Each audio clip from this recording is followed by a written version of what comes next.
पहिला जमाना की विदाई होला बेटी के। कहेला जमाना की विदाई होला बेटी के।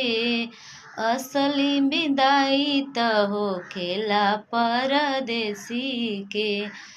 असली विदाई त होखेला परदेसी के। खर्चा के खातिर घर से टूट जाला नाता। खर्चा के खातिर घर से टूट जाला नाता। माई बाबू जो है न डहर सबसे ज्यादा।